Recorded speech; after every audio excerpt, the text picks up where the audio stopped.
CGTN, China Global Television Network.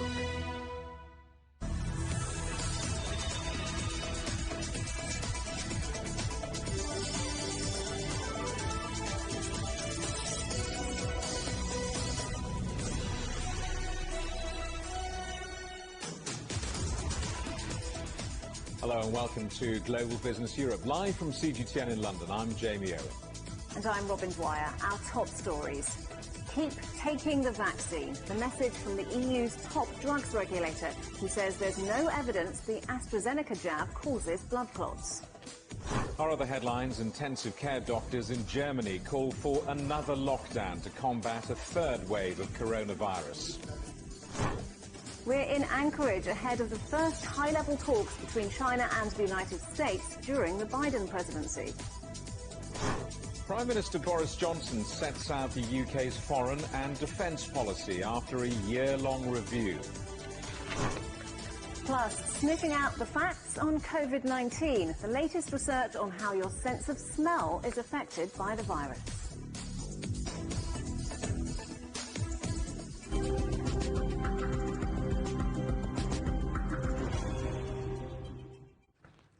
The European Medicines Agency says it will conclude its investigation into the AstraZeneca coronavirus vaccine in the coming days.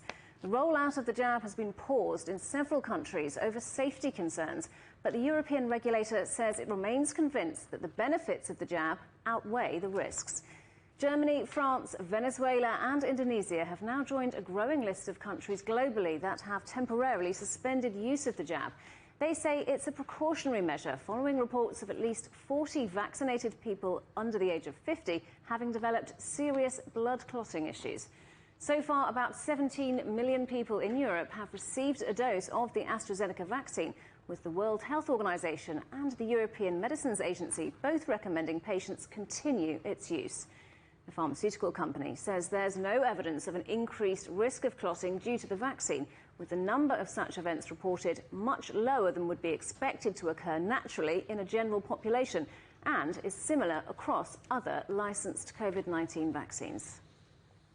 Let's talk now to our correspondent Tony Waterman, who is in Brussels for us. So, Tony, what exactly has the European Medicines Agency had to say about this so far? Well, the head of that agency, Emma Cook, was very resolute. The second time in as many days that the agency has come out and stood behind the AstraZeneca vaccine. She said today that she is still firmly convinced that the benefits of this vaccine outweigh the risks, and noting the fact that there are thousands of people who are dying every single day across Europe because of the coronavirus, and that compares to what is a very small number of people who have experienced severe health complications after they have received this vaccine. That's out of about 17 million people across the EU and the UK. So the EMA launched an investigation last week, and what they are doing right now is poring over reams and reams of data from AstraZeneca's clinical trials, from epidemiological data coming in from member states after millions of people in Europe have now received this vaccine. They're going over this in very minute detail, and they're trying to see if there is a causal relationship here, that whether the vaccine caused these severe complications, the blood clots, the bleeding, the low platelet counts, or whether it's a coincidence that the vaccine was received but the clotting was caused by something completely unrelated. Cook also said that this theory that perhaps these clots were associated with a particular batch of the AstraZeneca vaccine is highly unlikely, because some of the cases have now been linked to multiple and different batches of the vaccine. Take a listen to what she had to say earlier. We have authorized 4 highly effective COVID vaccines that can protect against severe COVID disease. These are very rare thrombo events or blood clots. We need to evaluate these very, very carefully. So while the investigation is ongoing, we are still firmly convinced that the benefits of the AstraZeneca vaccine in preventing COVID-19 with its associated risk of hospitalization and death outweigh the risk of these side effects.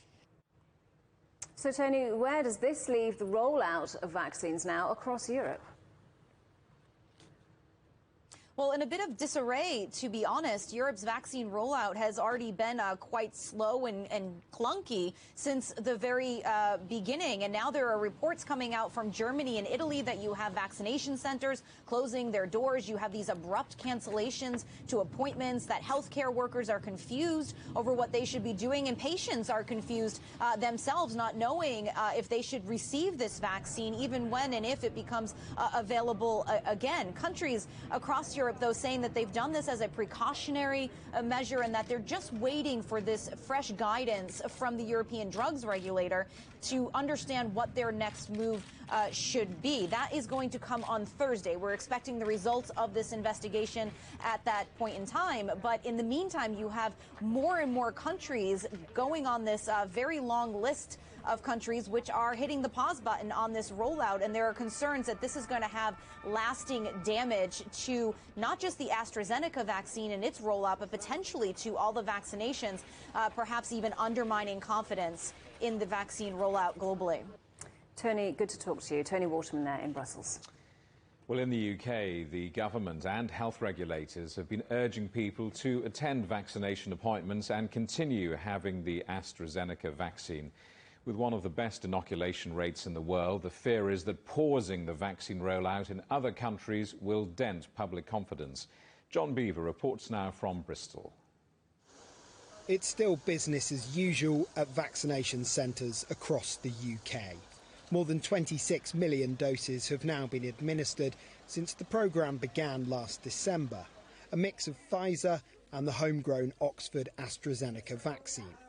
In contrast with the fears, delays and hesitancy in Europe, UK officials have promised to rapidly increase the rate of injections over the coming weeks as supply problems abate. The government says it's sticking to the science and the advice from the independent regulators. We've done over 11 million doses of Oxford AstraZeneca, and they're not seeing anything out of the ordinary in terms of the statistical relevance. And they've been very clear that people should continue to go to their appointments when they're offered an appointment and an Oxford vaccine. Vaccination rates in the UK are among the best in the world, and rapid mass inoculation remains the chosen strategy to control the pandemic. The fear is fewer people willing to have the AstraZeneca vaccine because of the caution being shown by some European nations. But that wasn't the case with these people we spoke to near one vaccination centre in London. I'd rather have a blood clot than COVID-19. With me travelling a lot especially, I'd rather have a blood clot because that's treatable rather quickly compared to having COVID-19 where I've got to isolate for the next 10 days. It's somebody being a bit political about it all, isn't it? You know, Brexit, it's British, and they had a bit of trouble with the AstraZeneca supply at the start, didn't they? Millions of people are having it, so, you know, you just follow the trend. And at the end of the day, it's important for your family. You have to protect your family. Government efforts to reassure people of the safety and effectiveness of coronavirus vaccines will continue, as will the promise of transparency. A summary of adverse reactions are published on the government website. More than 126,000 people have died with coronavirus in the UK. That's one of the worst deaths per million figures in the world.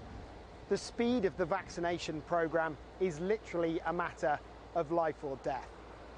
And the aim in the UK remains the same, to have given one dose to half the country by the 15th of April and every adult by the end of July. John Beaver, CGTN, Bristol. Thailand's Prime Minister has become the first person in the country to be inoculated with the AstraZeneca COVID-19 vaccine. Prayut Chan-o-cha had been due to get his shots on Friday, but inoculations were delayed after the vaccine was suspended. Thailand will start vaccinating frontline health workers immediately using imported shots, but hopes to ramp up its inoculations from June, when it will begin producing the AstraZeneca vaccine domestically. Intensive care doctors in Germany are calling for an immediate return to a lockdown to contain a third wave of coronavirus. Germany has currently paused administering the AstraZeneca vaccine, but the country's health minister insists the decision is not a political move to discredit the British-Swedish company. Our correspondent Ryan Thompson is in Frankfurt. Ryan, the AstraZeneca vaccine already facing a lack of confidence across Europe before this suspension. What's the reaction in Germany? Hi there, Jamie. Well, Germany's decision to pull the jab seems to be having major influence on a number of European countries who are pointing to the German science in sort of explaining their own decision. But here in Germany, it's really become a bit of an echo chamber where cautious doctors are having their voices amplified by vaccine skeptics in recent days. Keep in mind that Germany is not a country full of people too eager to get vaccines. When we were talking about this issue in December, it was about 1 in 2 people who were willing to get the jab at that point. I should say that number has risen slightly, but it is still nowhere on par with the vaccine eagerness of the UK or the United States, for example. Now, others are questioning here the actual cost-benefit analysis of this decision. How many lives are being lost to COVID each day by saving lives by potential blood clots that could be caused by this vaccine? But the health ministry has done some more explaining today after taking their decision yesterday. They say this is not so much as a medical decision, but actually a legal decision, because the German state has a duty of care to protect here. And as they are funding free vaccines for millions, as they are funding vaccine centers, they could be potentially liable for any health effects that could come with this vaccine. Though it seems that not everybody is on board with that level of thinking. Die Welt reporting this afternoon that some within Angela Merkel's coalition, the leading coalition in the Bundestag, pushed for the Chancellor and the Health Minister Jens Spahn to put these warning labels aside and to push ahead with a strong vaccination campaign that includes the AstraZeneca jab. Ryan, we've seen Italy return to lockdown. Now doctors are calling for a lockdown in Germany. What is the government in Berlin saying about that?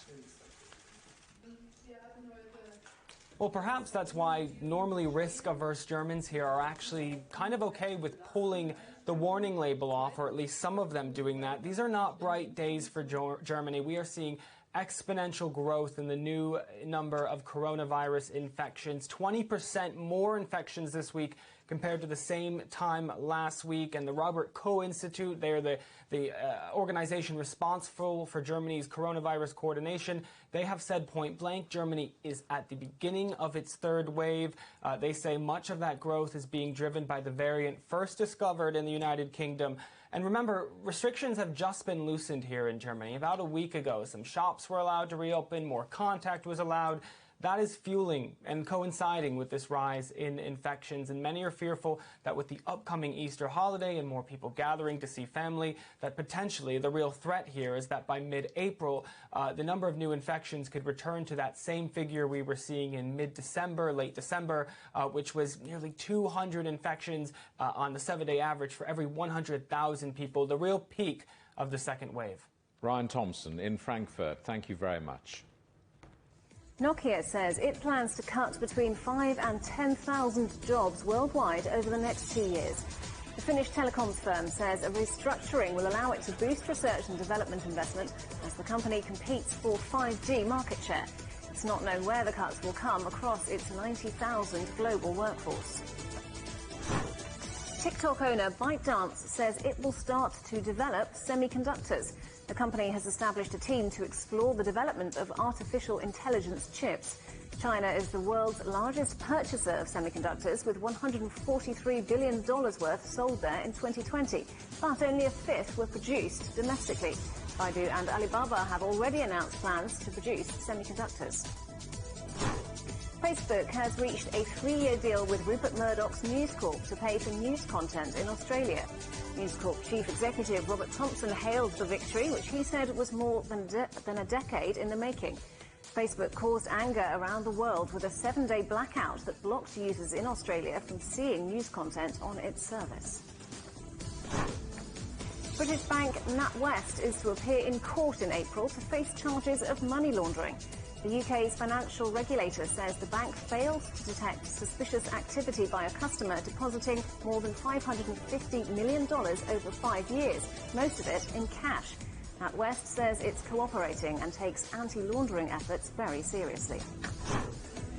Credit Suisse may take a financial hit from its dealings with Greensill. The bank sold close to $10 billion of supply chain finance to clients. It's also trying to recoup a $140 million loan it made to the company last year. The UK supply chain finance company collapsed last week.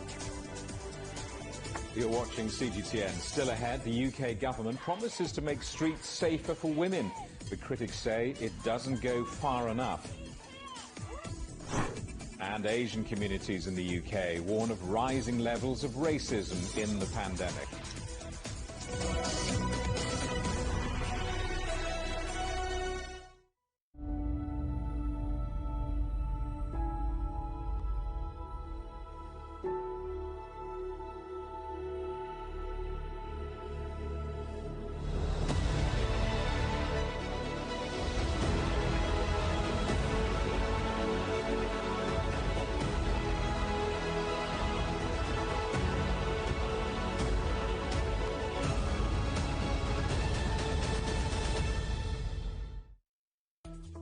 Search CGTN Europe wherever you get your podcasts to subscribe to The Agenda podcast. The Agenda with me, Stephen Cole, always gets to the heart of the story. Just subscribe today and listen now. Covering the world from 4 continents. A new horizon. Teams in Beijing, Washington, D.C., Nairobi, and London. Who connect, interact, and inquire to bring you the stories that matter to all. The Link, only on CGTN.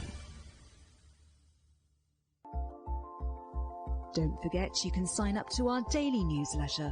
We bring you all the top business headlines straight to your inbox. So sign up for free at this address. CGTN. See the difference.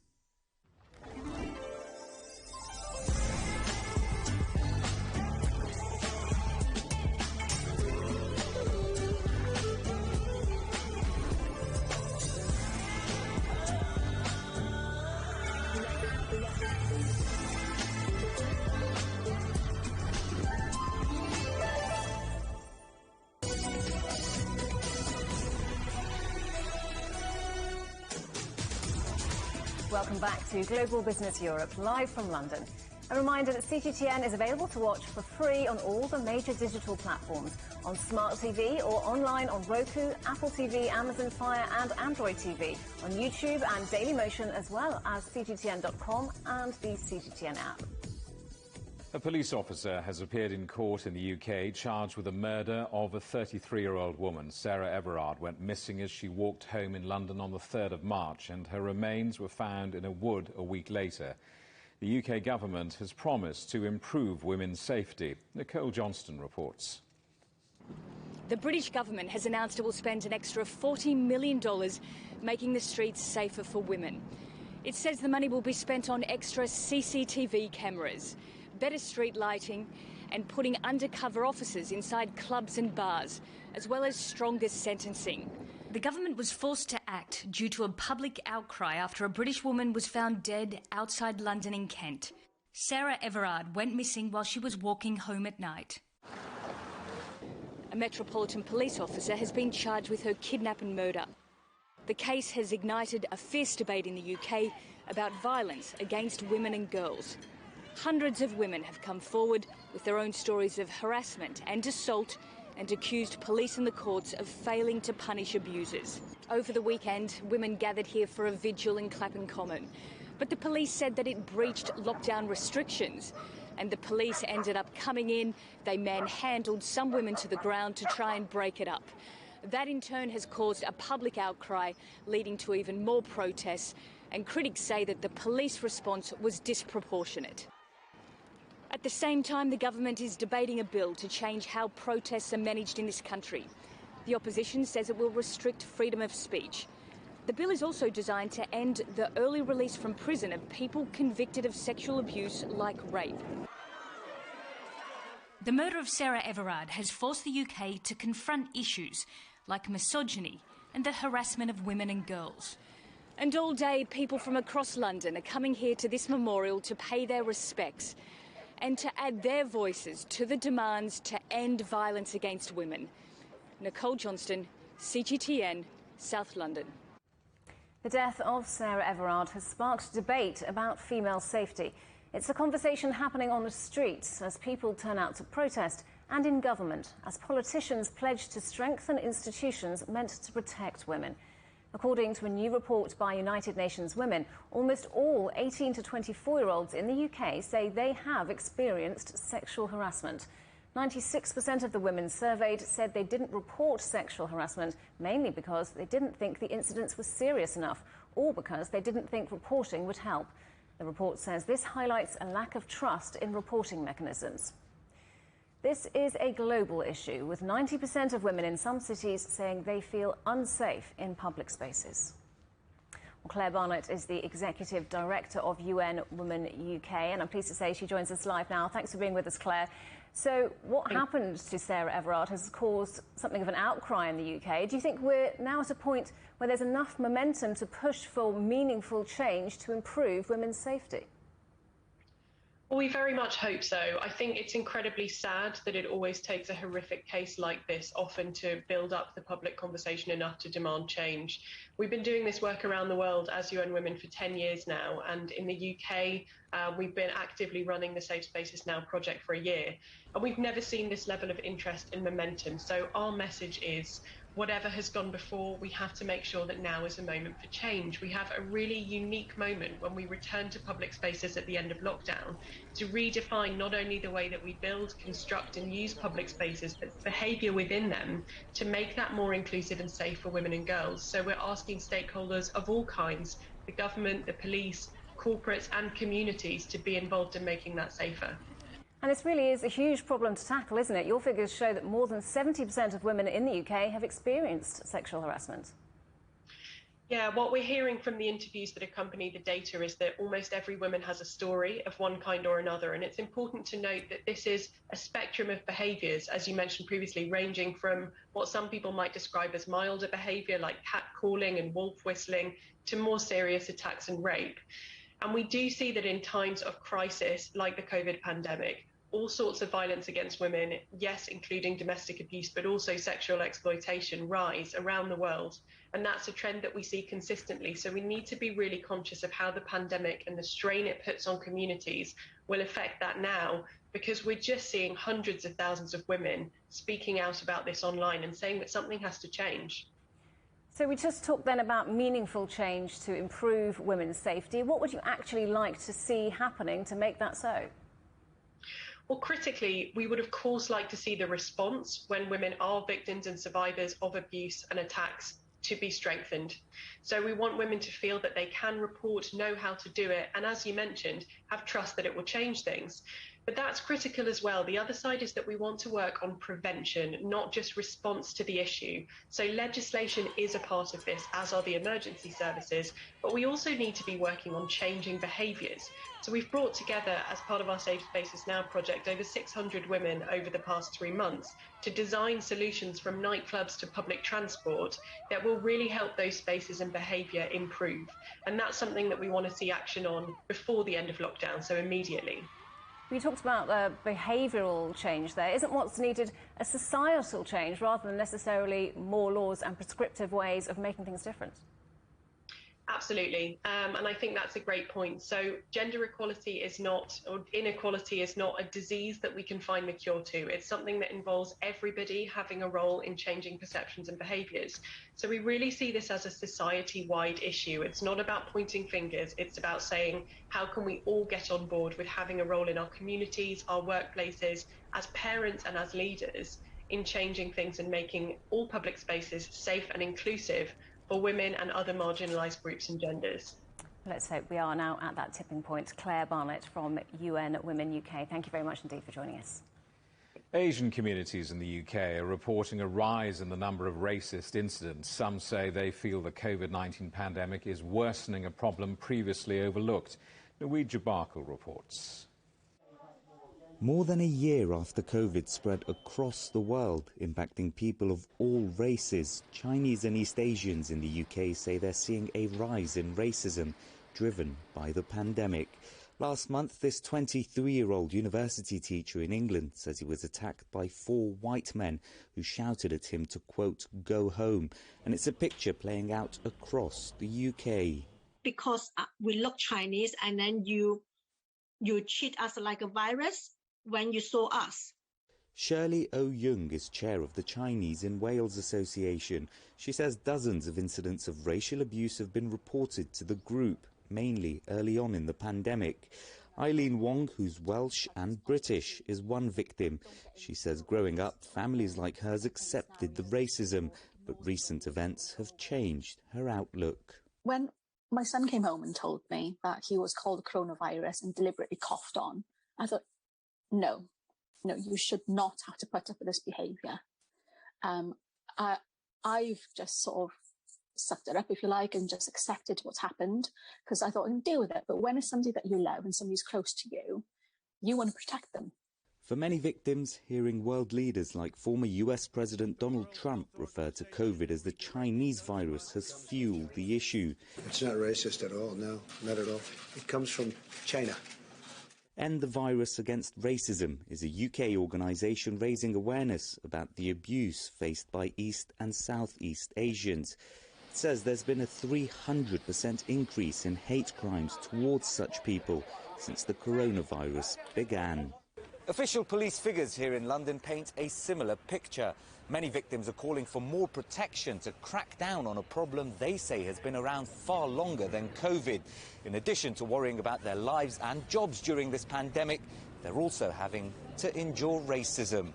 Nawid Jabakil, CGTN, London.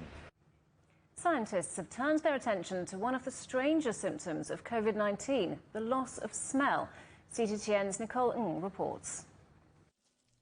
Anosmia is the technical term for when someone loses their sense of smell.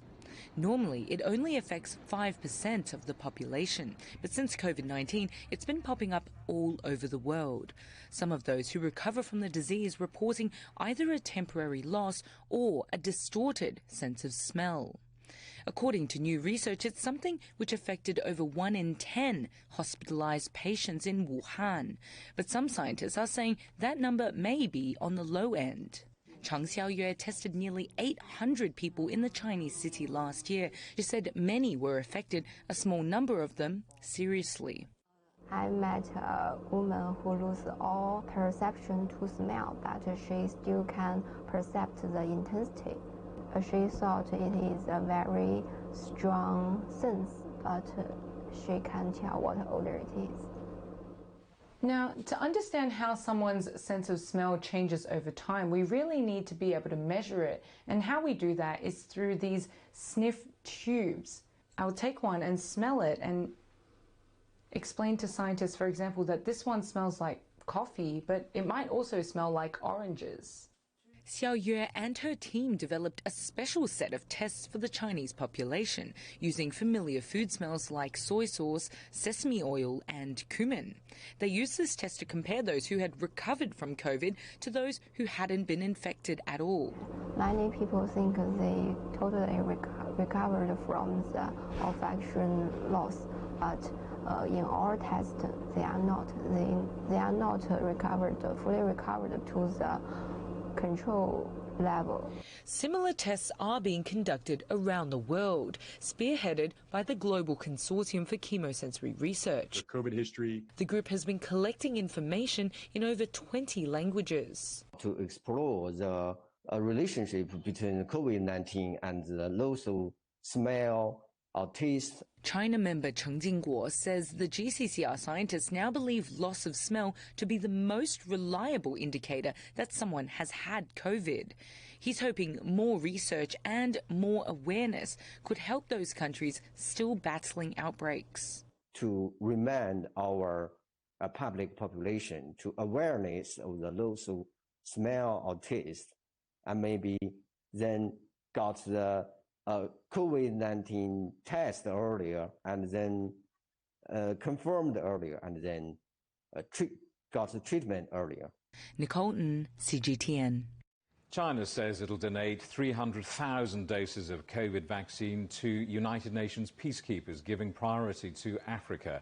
China's ambassador to the United Nations said the move showed China's support of the UN and multilateralism. The country has long championed the UN's Action for Peacekeeping initiative. You're watching CGTN. Still ahead, how Volkswagen plans to sell 1 million electric cars this year, despite chip shortages.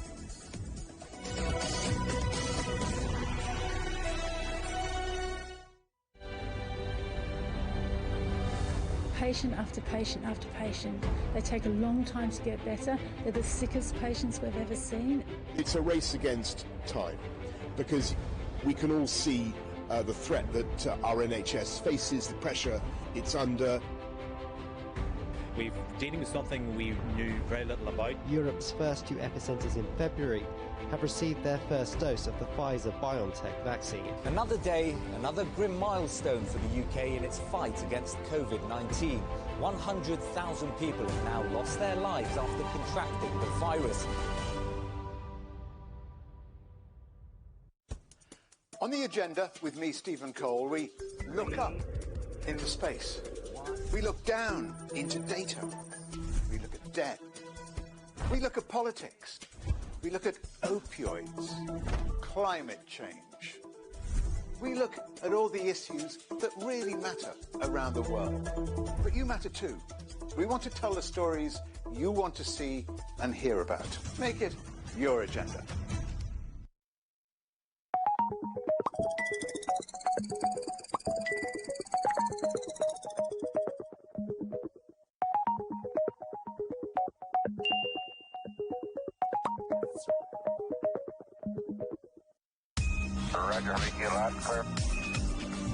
We can try out the wild and crazy ideas. Nothing can stop an idea whose time is coming. This idea is coming. I actually feel quite comfortable in isolation. We should all be very basic when we're trying to save the world. Awesome! We hope it will happen. We have to live it out. The agreement is signed. But what is the real deal now the UK has left the EU? For trade, for business, for the city, for ordinary people. Make sense of Brexit with CGTN.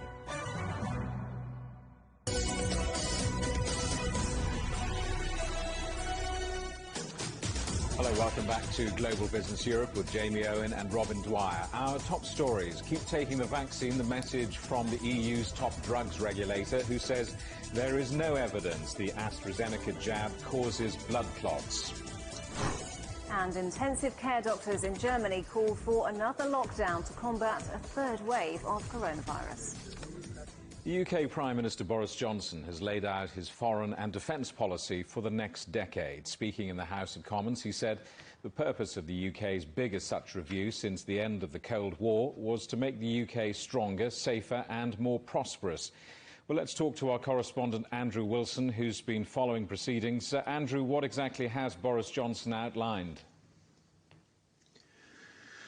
Oh, Jamie, this was billed as being an enormous document, groundbreaking changes in the culture of how the UK goes forward in the spheres of defence and strategic alliances and security and so on. And perhaps there were some far-flung ideas in there, but at heart it was a revamp of the UK's armed forces, and that was cuts in soldiers, cuts in armoured vehicles, cuts in aircraft and cuts in a couple of ships as well, to be replaced by aspirations for space technology, cyber weapons, changing the whole approach towards the battlefield with research and development and digital technology, and also an increase in the UK's nuclear arsenal. Now, that's what the government decided was appropriate. It's taken them a year with a lot of different hands on this document to come with that conclusion, and that comes alongside a whole vision of a UK replaced from being a partner in Europe to being a global Britain with influences to explore all around the world, both in diplomacy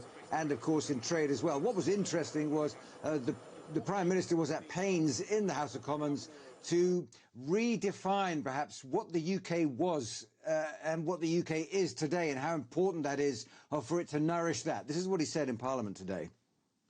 The truth is that even if we wished it, and of course we don't, the UK could never turn inwards or be content with the cramped horizons of a regional foreign policy. For us, there are no faraway countries of which we know little. Global Britain is not a reflection of old obligations, still less a vainglorious gesture, but a necessity for the safety and prosperity of the British people in the decades ahead. Andrew, there's a clear move away here from European foreign policy. Where does the UK now see its place in the world? Well, the stated direction in today's report is to the Indo-Pacific region. The Prime Minister said that next month he'll be making a visit to India to start looking at trade possibilities there. It's known that the UK has ambitions to join the Trans-Pacific Free Trade Agreement and is looking for alliances and partners in that part of the world where the UK believes the heart of economic activity will shift throughout the 21st century. There's also an invitation extended for the G7 meetings in the UK this year to Australia, to India and also to South Korea, a potential expansion of that high-value group there. But, of course, the relationships with China, there's a big question mark over that. That was something very ebullient only 7 or 8 years ago, which now has taken on a slightly darker phase. And the UK, under the auspices of the Prime Minister, says he wants to tread carefully on that. He thinks that the UK and China have mutual issues of benefit to each other, climate change and, of course, economic trade, while standing firm with the diplomatic standoffs that have developed over the last couple of years between Westminster and Beijing. But the mark, of course, of NATO is still there, and that long-standing alliance with the United States, which still puts the UK firmly in the middle of the globe rather than leaning towards one side or other, distancing itself from Europe, but still closely attached, one imagines, to Washington. Andrew Wilson, thank you very much. China is deeply concerned about the European Union's likely imposition of sanctions on the country related to human rights.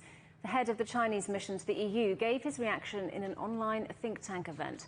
Zhang Ming said China is against interference in others' internal affairs, against sanctions and against groundless accusations. Zhang urged the EU to think twice and ask for dialogue, not confrontation. He also added if some insist on confrontation, China will not back down, as China has no option but fulfilling our responsibilities to people of our country. Senior members of the United States government have met their Japanese counterparts in Tokyo. Washington says the visit is to reaffirm its commitment to its allies in the Indo-Pacific region. This is the first overseas trip by US Secretary of State Antony Blinken and Defense Secretary Lloyd Austin since they took office in January. During the meeting, they also discussed China, saying they will oppose what they called coercion and destabilizing behavior. Beijing urged Washington and Tokyo to work towards mutual understanding. The US and Japan should engage in exchanges and cooperation that will help enhance mutual understanding and mutual trust among regional countries to contribute solidarity, cooperation, as well as peace and stability in the Asia-Pacific region. It should not target nor harm the interests of third parties.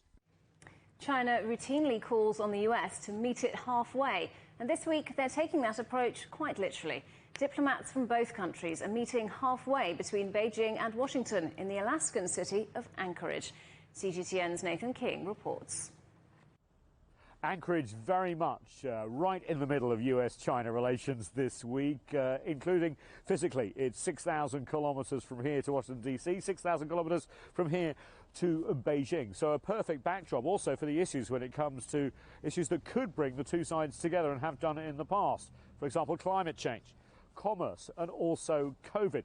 Speaking of which, we spoke to the former governor of Alaska, Bill Walker, who is hopeful that after a terrible year and several years for US-China relations, that these meetings could at least chart a path forward for the Biden administration and beyond.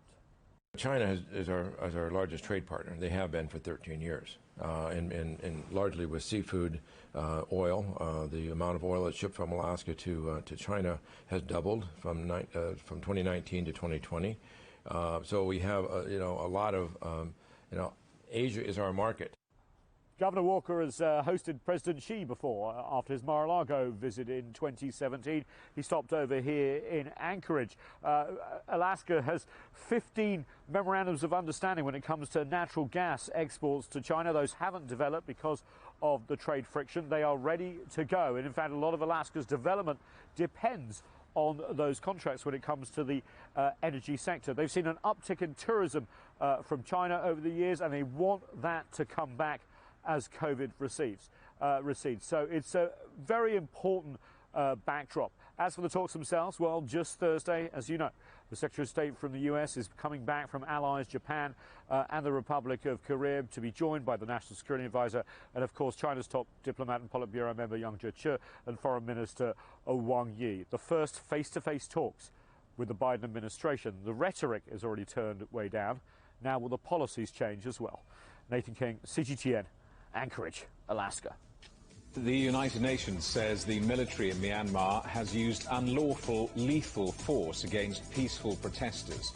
This as it revised the death toll to at least 149 people since the military takeover, 5 of those deaths in custody. Funerals have taken place for demonstrators, including a 17-year-old medical student. 74 people were killed on Sunday and a further 20 people on Monday. The Democratic People's Republic of Korea has criticized military exercises jointly held by South Korea and the United States and warned of possible retaliation. Pyongyang accused South Korea of making excuses about the reduced size of the annual drills.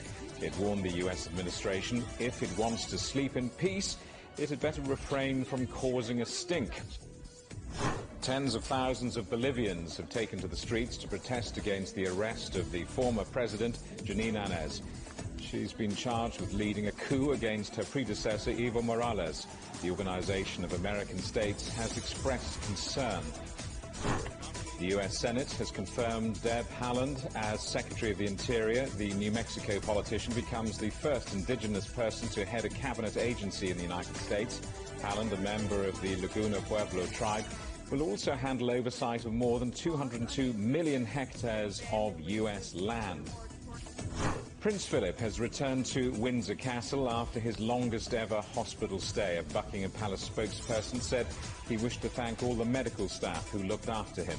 The Duke of Edinburgh was first admitted to hospital 28 days ago and has been treated for a pre-existing heart condition. Volkswagen says production fell by 100,000 cars because of the ongoing international chip shortage. Speaking at the company's annual media conference, the chief executive, Herbert Diess, said the company, which is the world's second largest car maker, will not be able to make up for the shortfall this year. Well, let's talk to our correspondent Trent Murray in Berlin. Trent, just how big of a problem is this chip shortage and how does Volkswagen plan to get round it?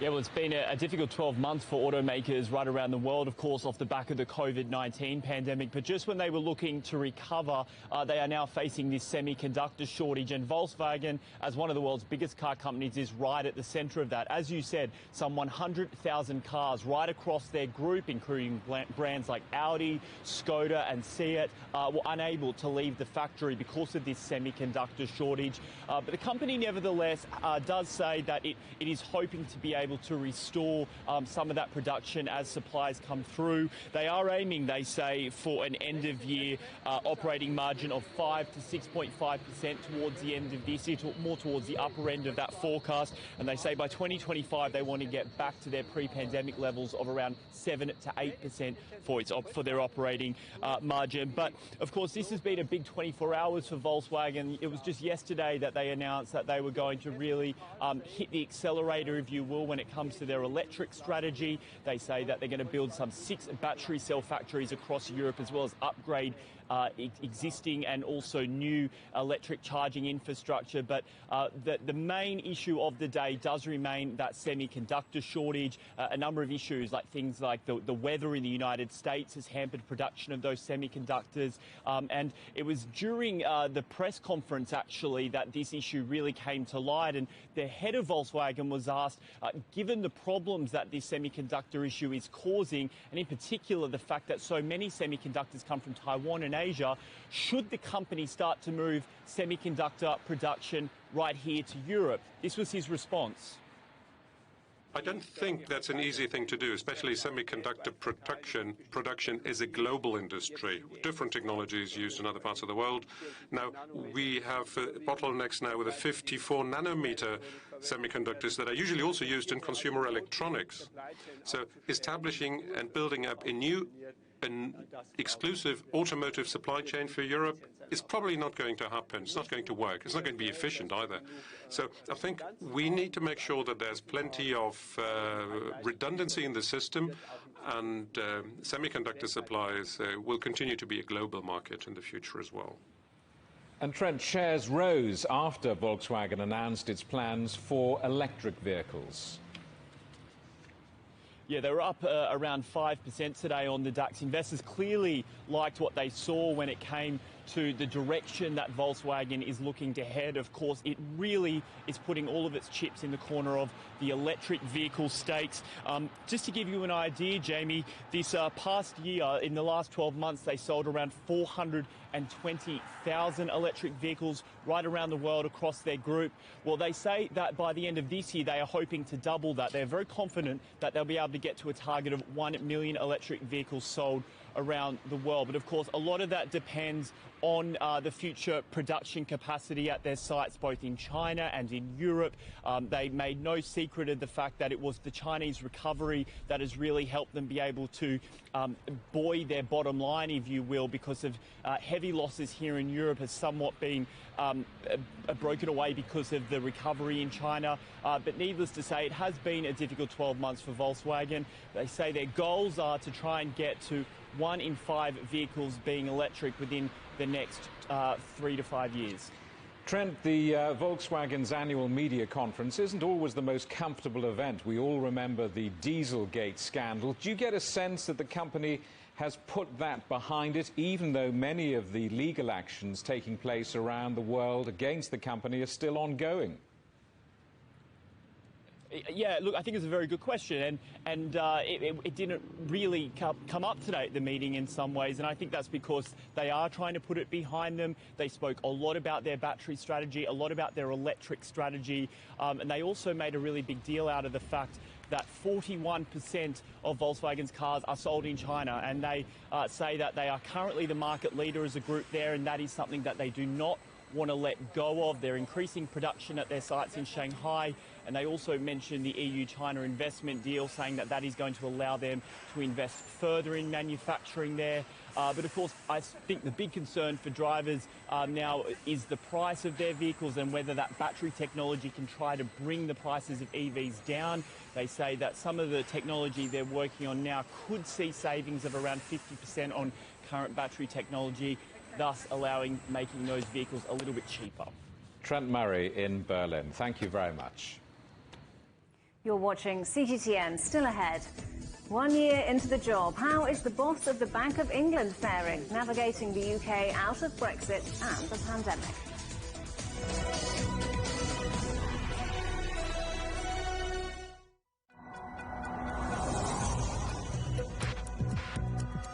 Each day, there are millions of stories. Each one can open new perspectives, new possibilities.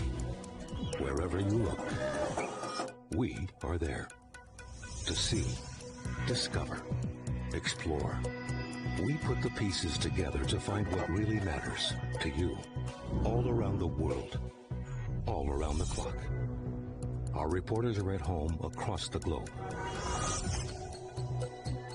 From our headquarters in Beijing and production centers in Washington, Nairobi, and London, China Global Television Network. Stories from across the globe, reaching people across the globe. CGTN. See the difference.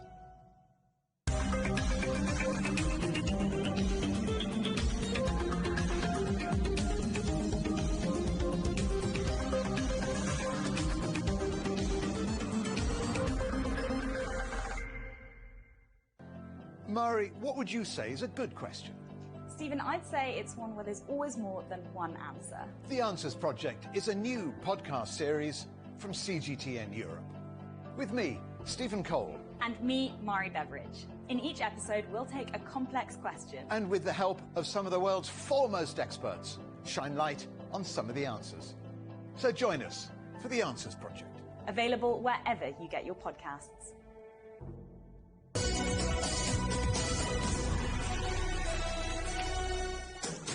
Hello, welcome back to Global Business Europe. Some economists said Brexit gave the former Bank of England Governor Mark Carney the challenge of a lifetime. Well, he left the job a year ago. His successor, Andrew Bailey, not only has Brexit to deal with, but the pandemic, the possibility of negative interest rates, and now fears of inflation. The economist Jonathan Perrotton gave me his assessment of Bailey's first 12 months in the hot seat.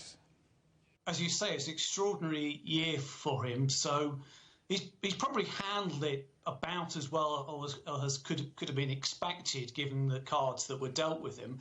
And the fact was going into that when they've been effectively flooring it with monetary policy. Interest rates are close to zero. They've been doing quantitative easing anyway. So they're starting to reach the limits of what you can do with monetary policy. And instead, it was much more around fiscal policy, what Rishi Sunak was doing with government expenditure, than anything monetary policy could do. The Bank of England's governor's supporters have described the UK economy as looking like a coiled spring. I mean, would you share that relatively rather upbeat assessment as to how things look going forward? I would be more cautious. I mean, the Bank of England and the Office of Budget Responsibility, which reports to the government, have been over-optimistic in the past. Other forecasts are pointing to a slower recovery. Unemployment will go up once the furlough scheme ends. They're relying on people who've built up savings to spend that money. But in the meantime, businesses will have gone under, and there are lots of other people who've had to take on extra debt to make ends meet in those pandemic, and they're not going to be spending. So there are distinct risks to the downside against this rather upbeat picture. Meanwhile, people our age are worried about inflation. Yes, well, it's always your early experience. So anybody of my sort of age in my 50s can remember the inflation of the 70s and 80s, and people worried about that coming back.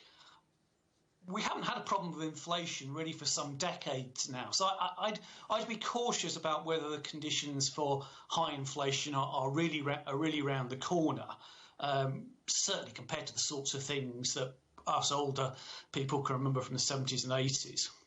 Now, we can't talk about the Bank of England governor without discussing the B word and Brexit. How are his attempts to defend London as an international financial centre going, do you think? Well, he's rather caught in the middle here. Of course, Brexit itself is another potential downside of coming out of the recovery. He's trying to, I think, cool heads on both sides, because clearly at the moment the EU and the British government are not happy with each other at all. And he's trying to say, on the one hand, to the British government perhaps to calm things down a bit. On the other hand, seeing potential losses of business from the City of London to other European financial centres, trying to effectively just say to the EU that in regulatory terms we're pretty much on the same page. And so there's no obvious reason why Britain should be cut out of European financial dealings. So I think he's just trying to cool temperatures on both sides. Well, good luck to him.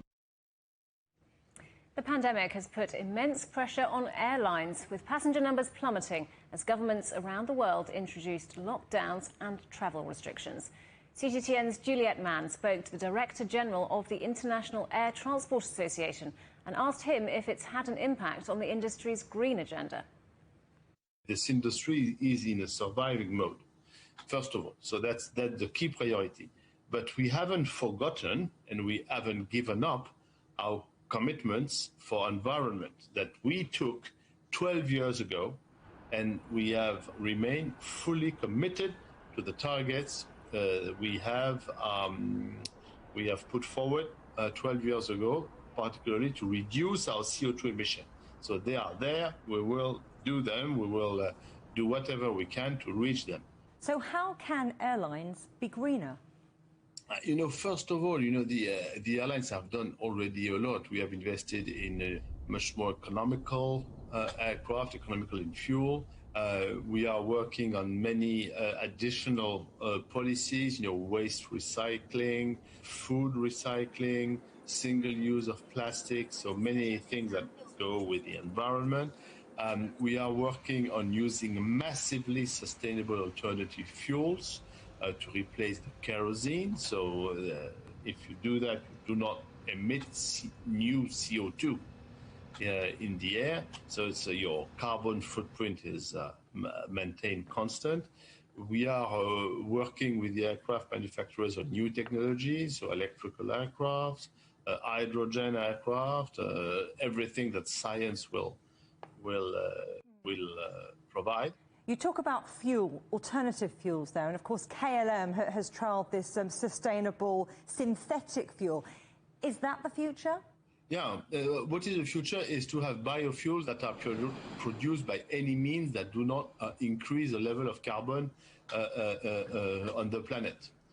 So it can come from, there are various technologies available, and the key element is more to how do we promote and develop the production, how do we ensure that the distribution is properly done, just for practical reason to be able to fill our tanks on the tarmac, and to reduce prices, because for the moment biofuels, they are working technically perfectly safe and perfectly efficient, but the availability of biofuels is much too low and prices are much too high. Well, as you say, the transition from fossil fuel to sustainable alternatives is one of the biggest challenges facing the aviation industry. What other innovations could be game-changing? The innovation is mainly on the production side, because we need more production, and there are several technologies to produce sustainable alternative fuels. So we need that, and so we need an investment in R&D, in technology, and then an investment in production plants, and then an investment in distribution network, pipelines or tanks at the airport. So that's what we need. And there are also, in terms of technologies and investment, you have all the technology associated with aircraft and propulsion. So new energies, electrical aircraft, new propulsion with using hydrogen. So there are a lot of possibilities that science, allows us to dream of. Are you a twin, or do you know someone who is? The figures show multiple births are not as rare now as they used to be. The popularity of fertility treatment means the number of twins being born has risen by a third in the past 40 years. But health experts say the trend may be at its peak. To find out more, go to europe.cgtn.com. And finally, Venice has turned into a ghost town as much of Italy returns to the highest level of COVID-19 lockdown restrictions. Before the outbreak of the pandemic, the city would traditionally host up to 20 million tourists a year, with many coming for short breaks over the Easter holiday. But the imposition of new red zone rules mean that Venetians are unable to leave their homes except for work or health reasons. It's meant the normally bustling piazzas, bridges and waterways are deserted, with much of the local wildlife taking advantage of the peace and quiet. And that's it for Global Business Europe. Thank you for watching. We're on smart TV apps such as Roku, Apple TV, Amazon Fire and Android TV, on YouTube and Dailymotion, as well, of course, as CGTN.com and the CGTN app. Coming up next on CGTN, it's Africa Live. From all of the team in London, it's goodbye.